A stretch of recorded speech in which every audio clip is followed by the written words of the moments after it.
Subscribe कीजिए महाविद्या साधक परिवार ऑफिशियल चैनल को, बेल आइकॉन को प्रेस कीजिए, ऑल ऑप्शन पर क्लिक कीजिए ताकि आने वाले वीडियोस की नोटिफिकेशन आपको मिलती रहे।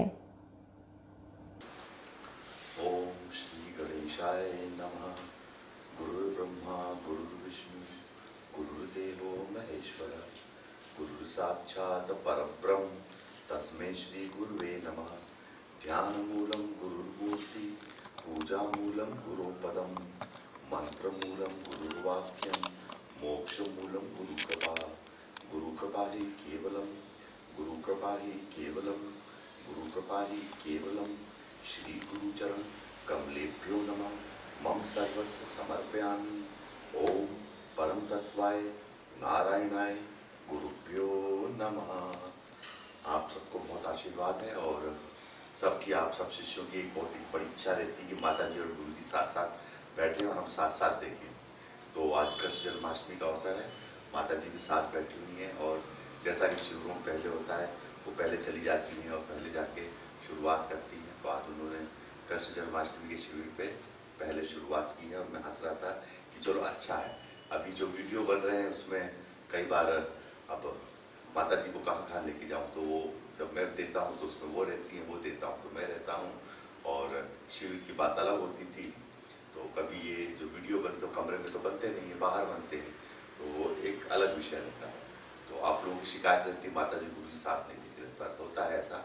और मैं आपके सामने हूँ, माता जी भी आपके सामने हैं और कृष्ण जन्माष्टमी के अवसर पर आप सभी शिष्यों को बहुत ज़्यादा आशीर्वाद है मेरा। मैं खुश हूँ कि 11 मार्च के बाद बड़ा विकट काल शुरू हुआ था और आज 11 अगस्त होगी मेरे ख्याल से। 11 अगस्त है ना? 12 अगस्त, सॉरी, ये भी मान लीजिए।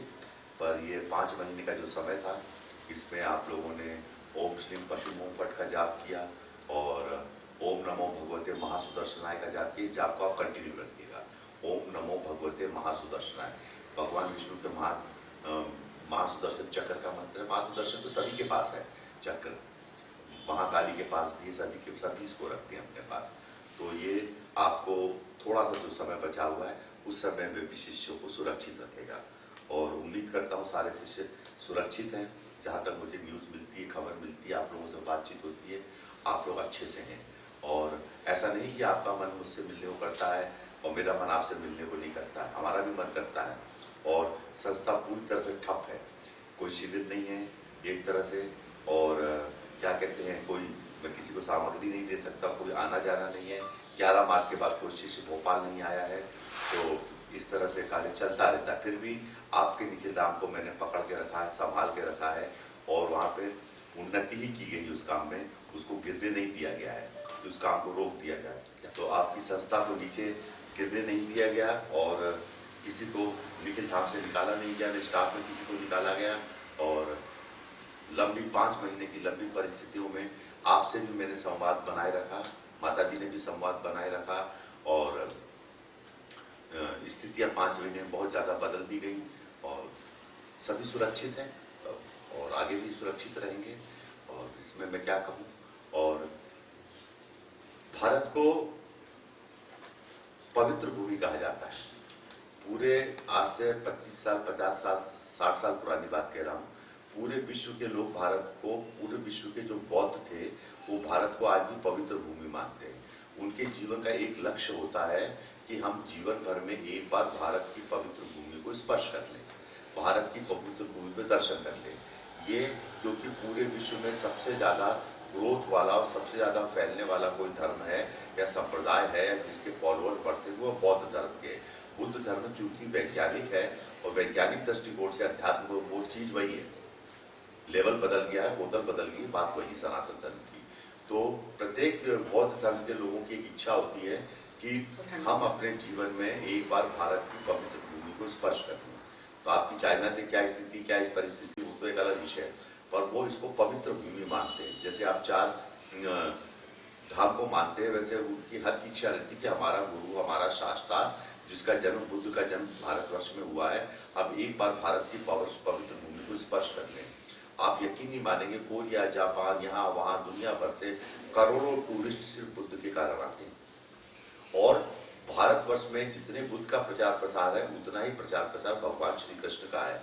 उनके कारण, अगर बुद्ध के कारण ये पवित्र भूमि मानी जाती है तो भगवान श्री कृष्ण के द्वारा ये भूमि दिव्य भूमि मानी जाती है।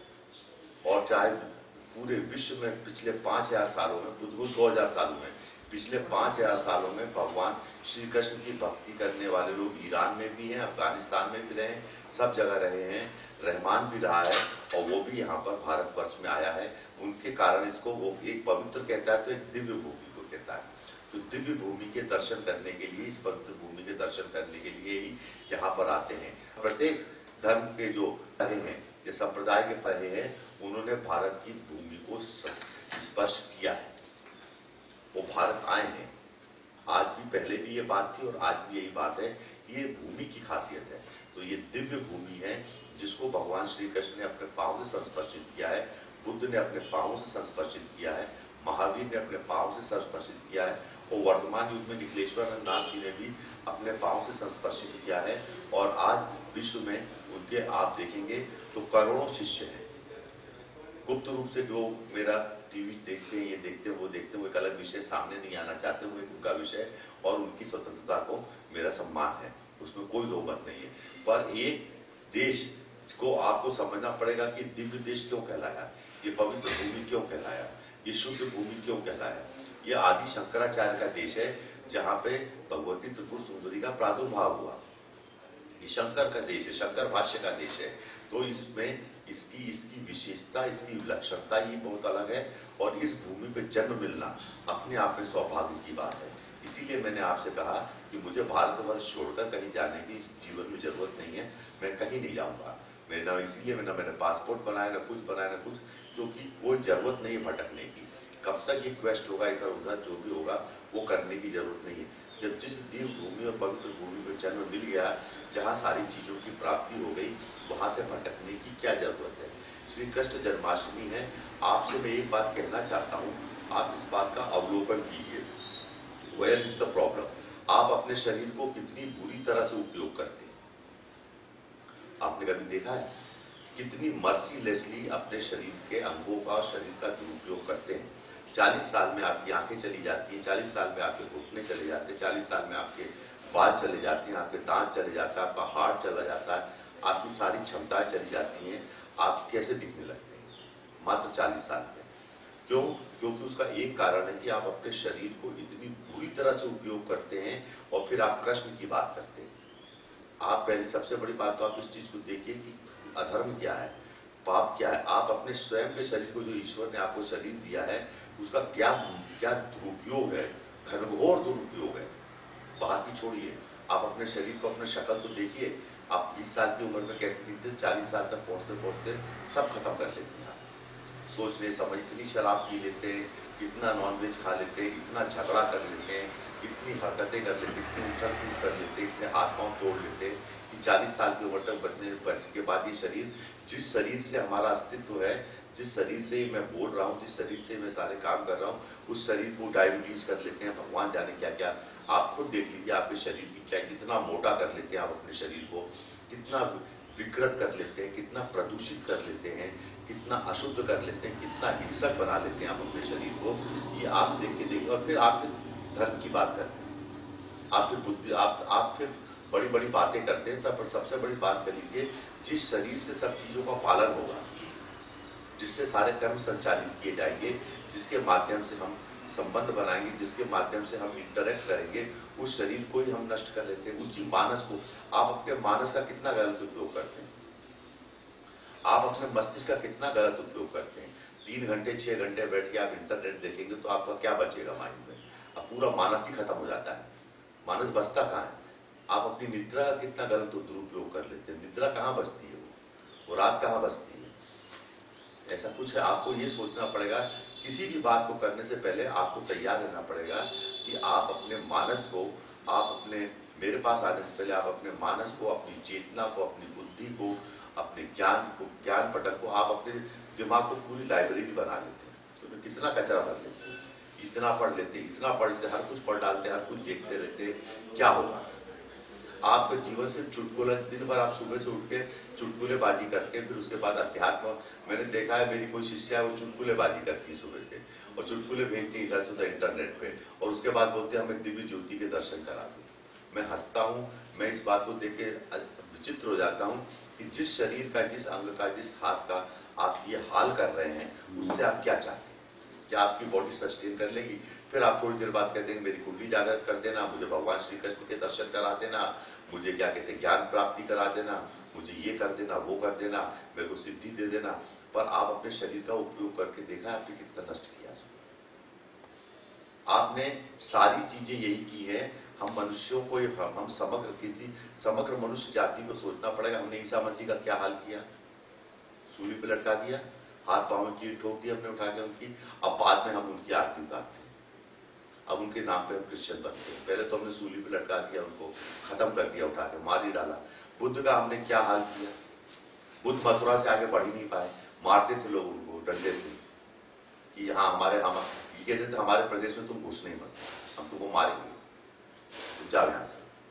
हमने क्या हाल किया बुद्ध का? हमने क्या हाल किया महावीर का? कीलों में ठोक दी उनके पाँव में उठा उठा के। हमने ध्यान करते थे तो गलत चरवाए उनके कानों में, कान के अंदर जो भी करते हो, किसी एक पेन तो पेन है, दर्द तो दर्द है, वो कुछ भी ठोके, अब कौन देखने का क्या कर रहे थे। तो हमने क्या हाल किया? हमने इस पृथ्वी का क्या हाल किया? ये पृथ्वी जब हमें मिली थी तो इसको, ये इट इज अ हेवन। हमको जो अब हम हेवन की बात करते हैं कि हमको मरने के बाद हूर मिलेंगी, अप्सराएं मिलेंगी, हम मर के दूसरे लोक में जाएंगे, basically it is a heaven. ये हेवन था, ये हेवन है, पर हमने इसको भी नाश कर दिया। हमने अपने वाटर रिसोर्सेज को नाश कर दिया। जिस गंगा की हम पूजा करते थे, जिस गंगा में हम मोक्ष के लिए डुबकी लगाते थे, हमने उसको भी नष्ट कर दिया, खत्म हो गई वो भी। हमने अपने सारे मंदिरों को नष्ट कर दिया। क्या किया हमने? यही तो किया है। आप देख लीजिए, हमने अपने शहर को नष्ट कर दिया, अपने गांव को नष्ट कर दिया, अपने वायु वातावरण को नष्ट कर दिया, अपने पर्यावरण को नष्ट कर, हमने सब नष्ट कर दिया। और उसके बाद फिर हम बात करते हैं कि ये वो ऐसी वैसी, ऐसा हो जाएगा वैसा हो जाएगा। बेसिकली ऐसा नहीं होता है। यही चैतन्यता है कि आपने क्या बचाया। आप मुझे माता जी को 10 साल 15 साल से 20 साल से देख रहे होंगे। कोशिश ये होनी चाहिए कि आप अपने शरीर को नीट एंड क्लीन रखें, साफ सुथरा रखें, आपका शरीर एनर्जेटिक रहे, चमकता रहे, ऑरा मंडल, आभा मंडल बनता रहे, आपकी आंखों में वो बात बनी हो। आंखों में आपकी क्रूरता आ गई तो फिर क्या बचा? आपकी आंखों में हिंसा उतर के आ गई तो क्या बचा? आपकी आंखों में वासनाएं उतर के आ गई तो क्या बचा? आपके देखने का दृष्टिकोण ही खत्म हो गया तो फिर आप कहाँ कृष्ण की बात करते हो? बहुत दूर की बात है। तो सबसे पहले मुद्दे की बात यह है कि हम कर क्या रहे हैं। हम सब कुछ तो नष्ट कर रहे हैं। और सबसे बड़ी बात यह, हम अपने पैसे को कितना बुरी तरह बर्बाद करते हैं। आपने कभी सोचा है? मैं किसी की उस पर नहीं कहता, आपका पैसा, आप स्वतंत्र हो, पर आप अपने धन को कितना बर्बाद करते हैं। मैंने लोगों को सिर्फ धन को आबाद करते तो बहुत कम देखा, अपने पैसे को बर्बाद करते ज्यादा देखा है। तो अगर धन को बर्बाद करते हो, फिर बोलते लक्ष्मी जी प्रसन्न हो जाए, क्या बोलूं मैं आपसे? क्या बोलूं? आप अपने कर्म क्षेत्र को क्या करते हो? फिर आप बोलोगे कि गीता का ज्ञान मेरी समझ में नहीं आ रहा है, मेरा ये, आप ये दोहरा जो डबल स्टैंडर्ड है ना, ये खत्म हो जाना चाहिए। किसी ने द मास्टर से कहा कि आप, किसी ने बेवकूफ ने कहा किसी आदमी, उनके भतीजे से, कि जब वो मास्टर जो है ना, वो दोहरा व्यक्तित्व है। जब वो मंच पे बैठते हैं तो उनके मुंह से जो बातें निकलती हैं, वो उनके अंदर कोई पावर आ जाती है, और वो पावर उनको बनाती है। जब वो मंच से उतर जाते हैं तो उनके अंदर वो सामान्य व्यक्ति हो जाते हैं। तो उनके अंदर डबल, वो एक दोहरे चरित्र है। तो उसने जाके अपने, उनके भतीजे ने उनके साथ तो पूछा जाके, सर ऐसा ऐसा कहा जा रहा है, आप कहते हैं कोई आपके बारे में पुराने सीनियर लोग। तो उन्होंने उनको बुला के बोला, महाशय जी, जो व्यक्ति मंच पे बोला तो वही आपके सामने बोल रहा है, कोई दोहरापन नहीं है। जैसा मैंने बोला है वैसा ही जीवन में जीता हूँ। तथागत का मतलब है, कृष्ण का मतलब यही है कि कृष्ण ने बोला ही नहीं है, जैसे है वैसा जीवन जिया है। तो कभी कभी आप लोग सोचते हैं ये डबल लाइफ लीड करना, ये बहुत कॉमन हो गया है। आप देखते हैं कि प्रोफेशनल वे में तो लोग लाइफ बहुत ऐसी लीड करते हैं। अगर आपको किसी एक अभिनेता को बुला दिया जाए, बोला कि भाई आपको बुद्ध का रोल करना है पिक्चर में, और आपको ध्यान का बिल्कुल शूटिंग करनी है, लाइट कैमरा एक्शन पूरा डायलॉग और पूरी स्क्रिप्ट लिख दी जाएगी और वैसा कपड़े वपड़े पहन के बैठ जाएगा बढ़िया मस्त तरीके से, और बुद्ध के समान उसका मेकअप कर दिया जाएगा, और ऐसा ध्यान मारेगा कि लगेगा ये तो भगवान बुद्ध साक्षात प्रकट हो गए हैं टीवी के पर्दे के ऊपर। और जहां उसका एक्शन सीन शूट होगा वो जाके मुर्गे की टांग खाना शुरू कर देगा, क्योंकि वो अभिनेता है, वो प्रिटेंड कर रहा है कि मुझे बुद्ध बनना है, उसके लिए उसको पैसे मिले, तो वो अभिनेता बनने की एक्टिंग कर रहा है। और डबल व्यक्तित्व कहेगा, बुद्ध थोड़ी हो गया कोई टीवी पे काम करने वाला, या टीवी पे कोई कृष्ण का रोल निभा रहा है तो वो कृष्ण थोड़ी हो गया, वो बाहर जाके क्या करेगा, भगवान ही मालिक है। तो ये डबल व्यक्तित्व चल रहे हैं। हम अपने वास्तविक जीवन में कुछ और हैं, आंतरिक जीवन में कुछ और है, व्यक्तिगत जीवन में कुछ और है, कहीं कुछ और है। ये शेडो क्रिएट करेंगे। Krishna is the shadowless personality. कहीं भी उसमें उनके अंदर कोई शेडो नहीं है, कोई छाया नहीं है कृष्ण के अंदर। ये आपके कृष्ण के अंदर आपको छाया देखने को मिलता है, जिसे कहते हैं छाया पुरुष। एक छाया, दूसरी छाया, तीसरी छाया, बाहर पत्नी से बहुत अच्छे से बात कर रहा है मीठी मीठी, और अंदर आके गाली गलौज कर रहा है। ये शेडो पर्सनालिटी। दुनिया सोच रही पत्नी को कितना प्यार करता है, और अंदर आके पत्नी के सारे भद कर रहा है। तो ये एक शेडो पर्सनालिटी होती है, स्प्लिट पर्सनालिटीज होती है। ये कृष्णा के जीवन में नहीं है। कृष्णा का जीवन बिल्कुल खुला हुआ जीवन है, और जैसा जीवन कृष्णा का है वैसा है। इसलिए कृष्णा को मैंने कहा इन द सन, मैंने आपको कही अपने वीडियो का इन द सनलाइट बात करते हैं या इन द ओपन स्काई बात करते हैं। कमरे में बैठते हैं तो हो सकता है मेरे बाल आपको पूरी तरह से ऐसे लग रहे हैं खूब घने मेरे सर बाल, पर अगर आप सनलाइट में जाएंगे तो 2-4 जगह बाल कम भी दिखाई दे सकते हैं। वो इसलिए दिखाई दे सकते हैं क्योंकि जो सनलाइट है वो ट्रू विजन देगी। और अभी आप इसमें लाइटिंग का सिस्टम बदल देंगे तो पता चला मैं अंग्रेज के समान कोरा दिखने लगूंगा। उससे क्या होता है, वो झूठ है सब, वो मन का फरेब है, मन की मिथ्याएं क्रिएट कर दी गई है। और जो सनलाइट में दिखेगा, जो ओपन स्काई में दिखेगा, तो भगवान श्री कृष्ण सीधे सीधे खड़े हुए हैं सनलाइट में, ओपन लाइट में खड़े हुए हैं, वो नारायण है। और ये बड़ा गंभीर और गहन विषय है। और माता जी आज आपको पूजा, मैंने एक वीडियो बना के कल पोस्ट किया है, वो वीडियो आपको आपके लिए बुक होगा, उसको आपको कई बार देखना पड़ेगा। जैसे बुक आप पढ़ के देखते हैं, उसके बाद देखना पड़ेगा। तो dedication is so much high. मैं कभी कभी पढ़ता हूँ कोई बुक तो आपके आखिर में 6 महीने में एक बुक पढ़ पाता हूँ, इट्स वेरी टफ। या उसको मैं आप तो मैं गाड़ी में चलता हूँ तो उस बुक को साथ लिए रहता हूँ, सोता हूँ तो सिरहाने रख के सो जाता हूँ। 3 दिन तक नहीं पढ़ता हूँ पर बुक को अपने साथ कैरी करता हूँ। 3 दिन तक उस बुक का एक भी पन्ना खोल के नहीं पढ़ता, पर 3 दिन तक उसको कैरी करता हूँ। उस बुक को मेरे साथ जरा मिलने जुलने तो दो, बातचीत होने तो, उस बुक को मेरे पास मुझे समझने तो दो। वो बुक पे मैं उस किताब के ऊपर मैं टूट नहीं पड़ता, उसके ऊपर टूटने की जरूरत नहीं है। वो 3-4 दिन मेरे पास घूमती रहती है, गाड़ी में घूमती रहती है। अगर मैं यहाँ से उनकी जाऊँगा, लातूर जाऊँगा, पुणे जाऊँगा, किताब भी मेरे साथ साथ जाएगी। भले मैं पढ़ पाऊँ चाहे ना पढ़ पाऊँ, ये एक अलग विषय है। रात को सोते समय मैं अपने सिरहाने रख के सो जाऊँगा। उसको होता है, कुछ माइक्रो लेवल की गतिविधियाँ होती रहती हैं, सारी चीजें होती रहती हैं, और इस हिसाब से होती रहती है। और एक सुप्रीम इंटेलिजेंस उतरता है, और वो सुप्रीम इंटेलिजेंस भगवान श्री कृष्ण के रूप में उतरा है। वो सुप्रीम इंटेलिजेंस उतर कर आया, और वो सुप्रीम इंटेलिजेंस आपके सामने प्रकट हुआ। और एक बार पृथ्वी को क्या है, इस अर्थ को बार बार रिवाइवल करने की जरूरत पड़ती है, और कई बार आपको सोचना पड़ेगा क्यों। उसका कारण है क्योंकि अप टू सब सर्टेन एक्सटेंट इस पृथ्वी पे क्या होता है, इस पृथ्वी पे इतना शोषण है कि आपको ये लग जाता है कि you are just like a battery. क्या आप बैटरी हो जिसको देवी देवता यूज कर रहे हैं? आपको लगेगा एक दिन, आपको लगेगा आप बैटरी का पावर हो, जिसको आपके घर परिवार के लोग, आपके मित्र, आप सब लोग आपकी बैटरी को यूज कर रहे हो। सूर्य भगवान, सूर्य भी आपकी बैटरी को यूज कर रहा है। और जिस दिन बैटरी की पावर खत्म हो गई, उसको फेंक देते हैं उठा के, उसमें डस्टबिन में फेंक दिया जाता है बैटरी को। तो जब तक बैटरी में पावर है तब तक उसको लोग इस्तेमाल करते हैं, उसके बाद उसको उठा के फेंक देते हैं। तो ये जो कॉन्सेप्ट है, बैटरी का कॉन्सेप्ट है, ये बहुत ज्यादा प्रैक्टिकल और रियल कॉन्सेप्ट है। और ये प्रैक्टिकल और रियल कॉन्सेप्ट आता है जीवन में, और इसी मैकेनिज्म को तोड़ने के लिए भगवान श्री कृष्ण का अभ्युदय होता है, या बुद्ध का, महावीर का होता है कि human being is not a battery. वो बैटरी नहीं है।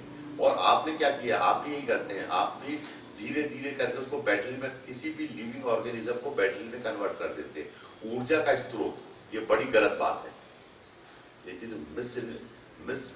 टोटली मिस रूप से आपने इस चीज को कह दिया, ऊर्जा का स्रोत मान लेते हैं आप क्या है, आप गाय को क्या मानते हैं, आप ऊर्जा का स्रोत मानते हैं, दूध और दूध पियो, बाकी उसका कोई वैल्यू नहीं है। उसकी सारी खत्म, वो सिर्फ दूध देने की चीज एक मशीन है, वो दूध देगी, आप उसको दूधते रहो, दूध पीते रहो, कंडा गोबर ले कंडे थापते रहो, मर्चा उठा के फेंक दो और इंजेक्शन लगा लगा के दूध निकालो उसके आप। और मुर्गा क्या है, मुर्गा मुर्गिया पक्षी जानवर जो मिल गया आपको, बस आपके लिए वो ऊर्जा का स्रोत है, मारो पीटो काटो खाओ मौज करो, सिर्फ एनर्जी है, आपको उससे एनर्जी प्राप्त होती है। गाय भैंस बकरा सुअर जो भी मिल रहा है आपको, जानवर मिल रहा है, उसको मार के काट के खा गया और आपको ऊर्जा का स्रोत है। फॉर योर काइंड इन्फॉर्मेशन, गुरु को भी आप ऐसा ही बना देते हैं। इतना मिसयूज, शरीर का मिसयूज नहीं है। कई बार स्पिरिचुअल लाइन में गुरु लोग दीक्षा देने से बचते हैं। द मास्टर्स ने कहा मैं दीक्षा नहीं दूंगा, जो कहा मैं दीक्षा नहीं दूंगा, दीक्षा देते थे, ऐसा नहीं कि दीक्षा नहीं देते, दीक्षा देते थे, पर उन्होंने ओपनली कह दिया मैं दीक्षा नहीं दूंगा, मैं किसी को अपना शिष्य नहीं बनाऊंगा। उसका कारण क्या है? क्योंकि एक्सट्रीम जिसे कहना चाहिए, एक वो ये चीज को समझ गए थे कि गुरु बनने पर एक्सट्रीम जिसे कहते हैं एक्सपेक्टेशंस हो जाते हैं लोगों के, इतने एक्सट्रीम एक्सपेक्टेशंस होते हैं शिष्य के कि उसको बियॉन्ड इमेजिनेशन, और वो एक्सपेक्टेशंस आदमी को खत्म कर देते हैं। आपको मालूम है आप एक गुरु से कितना एक्सट्रीम एक्सपेक्टेशंस रखते हैं कि वो आपको सिद्धि देगा, आपको ज्ञान देगा, आपको वैकुंठ देगा, आपको मोक्ष देगा, आपको लक्ष्मी देगा, आप क्रिमिनलिटी भी करोगे तो आपको जेल जाने से बचा लेगा, आप नपुंसक होगे तो भी आपको अच्छी सुंदर स्त्री ला के देगा, आप बिल्कुल निकम्मे निकर्रा अनपढ़ गवार हो, अंगूठा छापो, फिर भी आपको ऊंचा पद देगा।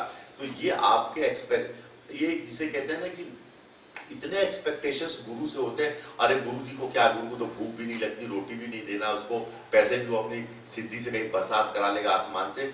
ये जो एक्सट्रीम एक्सपेक्टेशंस होते हैं गुरु के बारे में, ये गुरु बनने से रोक देते हैं।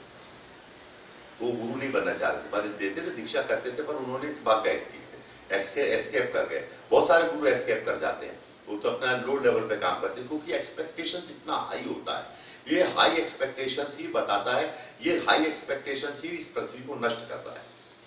इस चीज, आप अपनी पत्नी से कितना एक्सपेक्टेशंस करते हैं? वो आपको रोटी भी दे, आपके साथ सेक्स भी करे, आपके बच्चे भी पाले, आपको आरती भी उतारे, सुंदर भी दिखे, ब्यूटीफुल भी दिखे, 40 साल के पूरे 20 साल की दिखाई दे। स्त्रियां भी पुरुष से ही एक्सपेक्ट करती, बच्चों से भी आप कितना एक्सपेक्ट करते हो? बस वो निकले तो सीधे आईएएस की आईपीएस की डिग्री लेके निकले, 98% लेकर आए। This extreme expectation, a patient has a extreme expectation from a doctor. वो लगता है बस मैं अपने शरीर का सत्यानाश कर दूं, 40 साल की उम्र पूरा शरीर तोड़ ताड़ दूं मिस यूज करके, और डॉक्टर के पास जाऊं और वो फिर एक इंजेक्शन टोंच दे मुझे, और फिर से मेरा कायाकल्प हो जाए, फिर से मैं जवान आदमी होके मस्त मौला होके बाहर आ जाऊं। दिस इज द एक्सपेक्टेशंस आपकी जो होती है, वो एक्सट्रीम एक्सपेक्टेशंस है, और यही एक्सट्रीम एक्सपेक्टेशंस आपके रिलेशनशिप्स को बिगाड़ती है। और यही बात मैं आपको समझाना चाह रहा हूं। आप कृष्णा की पूजा कीजिए, आपको कृष्णा से कितनी एक्सट्रीम एक्सपेक्टेशंस है। बेचारे कृष्णा जी चले गए, इसी कृष्णा जी थक गए अपने जीवन में। वो द्रौपदी को ये एक्सपेक्टेशन था, वो अर्जुन तो कुछ भी बकवास करता था कि अंधेरा हो जाने से पहले मैं जयद्रथ का वध कर दूंगा, नहीं तो मैं चिता में घुस जाऊंगा। क्या एक्सपेक्टेशंस थे? आखिरकार कृष्णा को लीला करनी पड़ी ना। सबके एक्सपेक्टेशंस थे उनसे कि ये कर दे, रथ का सारथी बन जा, ऐसा कर ले, वैसा कर ले। एक्सपेक्टेशंस की हद थी कृष्णा के साथ। हर आदमी चाहता था बस कृष्णा कृष्णा कृष्णा। और यही मैं ये this is the biggest thing, it is awakening of intelligence. How much you expect from a person, कितना एक्सपेक्टेशंस। आप एक देश से कितना एक्सपेक्टेशंस करते हैं? नहीं। This is what you will have to understand. हमको ये समझना पड़ेगा। कृष्ण जन्माष्टमी है, और कृष्ण को मैंने कहा था कल अपने वीडियो, 5-4 साल में भी कोई नहीं समझ, आगे भी नहीं समझ पाएगा। और यही कहता हूं, जो मैं कहता हूं वो आपके कॉन्शियस लेवल को हाई करे, आपके इंटेलिजेंस की अवेकनिंग को हाई करे, और आप सत्य को देखें कि मैंने अपने शरीर का कितना दुरुपयोग किया है, मैंने अपने फंड्स का कितना दुरुपयोग किया है, मैंने कुछ ढंग का काम किया नहीं, मैंने अपनी पूरी लाइफ का दुरुपयोग किया, मैं पूरी अपनी जवानी का दुरुपयोग किया है, मर्सीलेसली मैंने अपनी जवानी जी है। अब बूढ़े हो गए तो प्लास्टिक सर्जरी कैसे होगी? जवान थे तो अब तो हमने बहुत खींचा, बहुत रगड़ा मारा, अब प्लास्टिक सर्जरी कराने के बारे में लोग सोचते हैं। दिस इज ऑल इलनेस, ये सिन है। इसी सिन के खिलाफ कृष्णा खड़ा होता है। और जो मैं बोल रहा हूं, ये सिन को सबसे पहले डिफाइन द सिन। जो सिन है, जो विकृति है, जो अधर्म है, उसको डिफाइन कर लीजिए, और उसको हटाने के लिए ही कृष्णा है। और क्या? ये इसीलिए तो दिव्य भूमि है।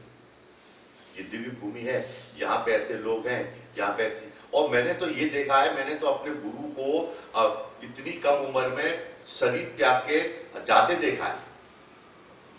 वो मेरी पीड़ा समझते हो आप? मैंने अपने गुरु को कितनी कम उम्र में जाते देखा है। मेरे गुरु अगर मेरे साथ 10 साल टिक जाते तो मेरी क्या स्थिति होती मैं जानता हूँ। पर 10 इयर्स बिफोर मुझे छोड़ के चले गए। उनको इतना एक्सपेक्टेशंस लोगों का कि बस सदगुरु स्वामी निखिलेश्वर महाराज है तो 63 इयर्स में चले गए, बहुत जी जाते वो। तो हमने सब कुछ हम ही करते। और आप साधक हैं, आपको ट्रू है। अभी मैं चाहूं तो आपको नचा दूंगा, गवा दूंगा, हांडा फोड़ दूंगा, ये कर दूंगा, वो कर दूंगा, सारी चीजें कर दूंगा। पर उससे पहले हमको ये सोचना पड़ेगा हम मर्सीलेसली यूज ना करें। हम इसको बढ़ा। आज आप देखते हो निखिल धाम के बाद पेड़ लगाए गए, पौधे लगाए गए, सारी चीजें की गई। क्यों की गई? इसी थॉट को, इसी विजन को दिखाया गया है। इस लैंड को जो हमको मिला है, इस लैंड को मैं बना दूंगा। इस लैंड के साथ जो अन्याय हुआ है, इस जगह जो खत्म हो गई है, आज क्यों नहीं, जब आज से 10 साल पहले वहां हरियाली थी, ग्रीन बेल्ट था, क्यों नहीं अच्छा लगता था? आज पूरा भोपाल वहां पिकनिक मनाने जाता है, बोलता बड़ी अच्छी से हमको पिकनिक जगह दे, चलो कोई बात, मना लो पिकनिक। तो व्हाट इज दिस? हमको तो ऐसे ऐसे टेम्पल्स मिले हैं, हमने तो हिमालय को नष्ट कर दिया। अब वो माउंट एवरेस्ट पे इतने लोग चढ़ाई करते हैं कि वहां पे लाइन लगती, जैसे ट्रैफिक जाम लगता है माउंट एवरेस्ट पे चढ़ने के लिए। ट्रैफिक जाम लगता है, उधर से उतर रहे हैं, इधर से चढ़ रहे हैं, और 2-4-10 गिर के ट्रैफिक जाम में मर जाते हैं। This is the time. इसीलिए प्रकृति ने रूट कर कुछ तुमको ये 5 महीने ऐसे दिए जिसमें बैठ के आत्मावलोकन करो। अगर पेशेंट कम आ रहे हैं तो चिंता मत करो, आपको देखना पड़ेगा। नहीं तो डॉक्टर को खा जाएगा पेशेंट। डॉक्टर को कोई नहीं खाएगा, डॉक्टर को पेशेंट खाएगा। वो दिन भर पेशेंट देखेगा, एक दिन पेशेंट उसको खा जाएगा। आपकी जॉब आपको खा जाएगी। मैं इन सब चीजों से आपको बचाना चाहता हूं। जो चीजें मैंने देखी अपने जीवन में, मुझे गुरु जी की मूर्ति लगा के पूजा करना बिल्कुल पसंद नहीं। आप खुल के बात सुन लो। अगर वो लिविंग रूप में मेरे साथ ज्यादा और समय देते, that is the diamond period, golden period of my life. मुझे उनकी मूर्ति लगा के आरती उतारने के, निखिल धाम बनाने के मैं खुश नहीं हूँ। मुझे उनको 10 इयर्स और उनको रुकना चाहिए था। सशरीर उनमें कैपेबल थे, सब लंबे चौड़े आदमी थे, क्या कमी थी उनमें? अच्छे साफ सुथरा आदमी थे। पर एक्सपेक्टेशंस 7 to 9 जब मैं बात करता हूं तो 7 से 9 का जो पीरियड होता है, 7 से 9 का पीरियड मेरा पूर्ण पतन का पीरियड होता है। उसमें मेरा पूर्ण पतन, क्योंकि मैं इतना नीचे गिर के काम करता हूं, इतना नीचे गिर के काम करना पड़ता है। अरे तेरी गर्लफ्रेंड भाग गई तो मैं क्या करूं? मेरा काम है क्या? गुरु को काम है क्या? मैं करता हूं। पर वो शिष्य है तो मैं करता हूं। अब मैं क्या, गुरु जी क्या करेंगे? अब मैं सुबह शाम यही सुनता हूं, मेरे लड़के ने एक्स्ट्रा मैरिटल रिलेशन कर दिया। मेरा क्या काम? तेरे लड़के ने एक्स्ट्रा मैरिटल रिलेशन किया तो मैं क्या करूं? ये क्या मेरा विषय है? पर मुझे काम करना पड़ता है। This is कृष्णत्व। कृष्णा को भी इतने नीचे, कृष्णा को तो कोई युद्ध की जरूरत नहीं थी, कोई बेकार के फालतू के सरफिरे लोगों को, साइको लोगों को देखने की जरूरत नहीं थी।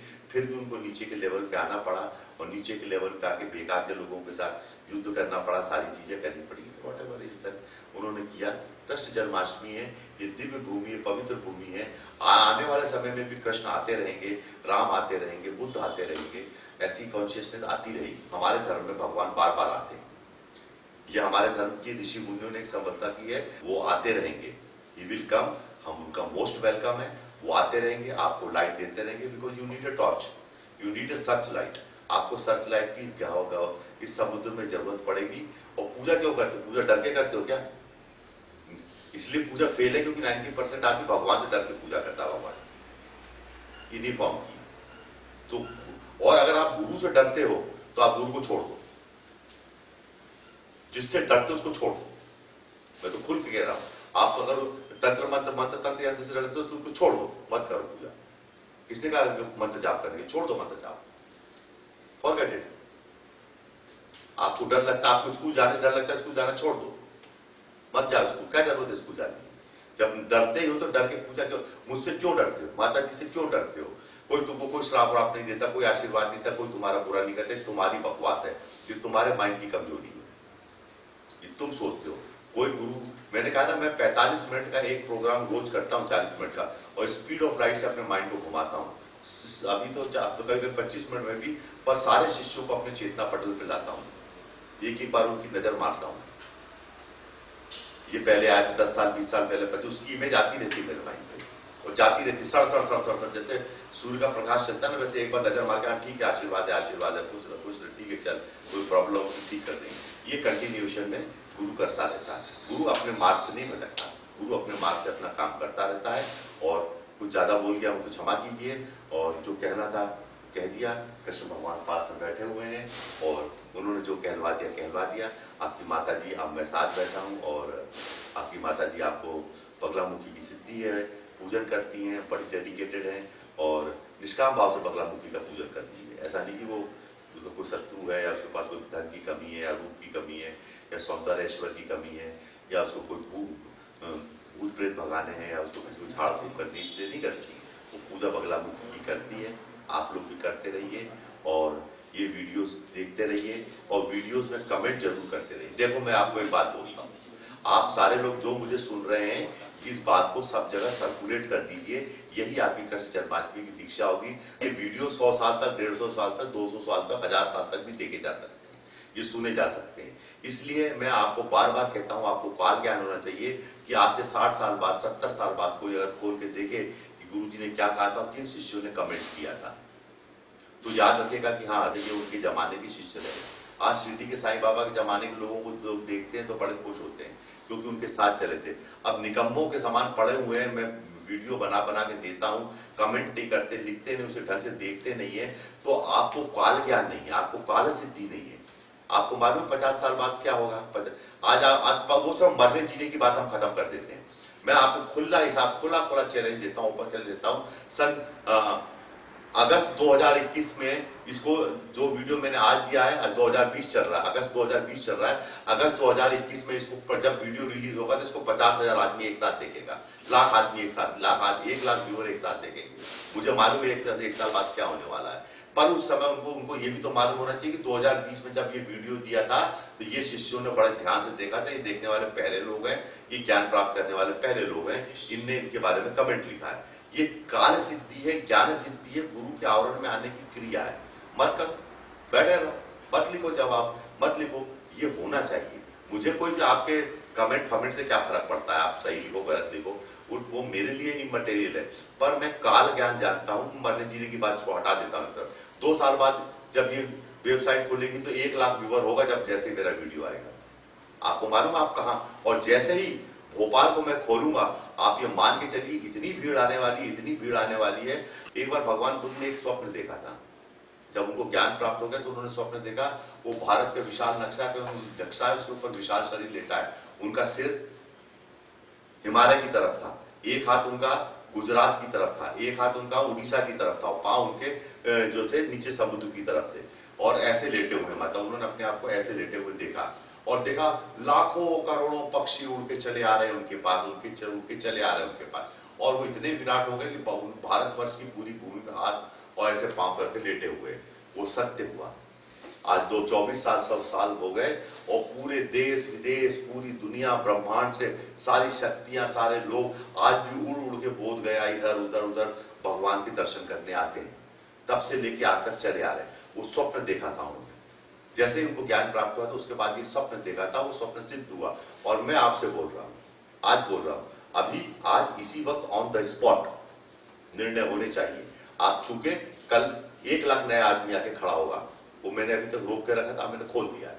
1 लाख आदमी आके नया खड़ा होगा, मच्छर के समान पीछे खड़े होंगे, और मैं नहीं चाहता ऐसा हो। आप कमेंट करते रहिए, वीडियो को देखते रहिए, उसके बारे में लिखते रहिए कि आने वाली पीढ़ी भी समझे कि हाँ 100 एंड 100 व्यक्ति हुआ था जो गुरु जी को जो बोल रहे थे तो सुन रहा था। आज अर्जुन को क्यों याद करते भाई, क्या कर रहा है अर्जुन के अपने, क्योंकि भगवान के श्रीमुख से सीधे गीता प्राप्त की ना, टांग पकड़ के खड़ा हो गया था बस। और क्या हुआ, और उसके जीवन हुआ ही क्या अर्जुन के जीवन, बस उनकी टांग पकड़ के खड़ा था, गीता से उन्हें श्रीमुख से गीता ग्रहण की।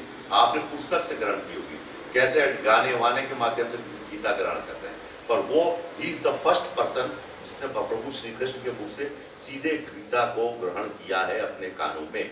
आप लोगों को बहुत बहुत आशीर्वाद है। जो मैंने कहा है, जो सुना है, वो आपने उसको समझा होगा, काल ज्ञान को समझा होगा, चीजों को समझा होगा। जब साथ चले हो, साथ जी रहे हो, साथ श्वास ले रहे हो, तो उसके धर्म को निभाओ। ऐसा मेरा आप लोगों को बहुत बहुत आशीर्वाद है।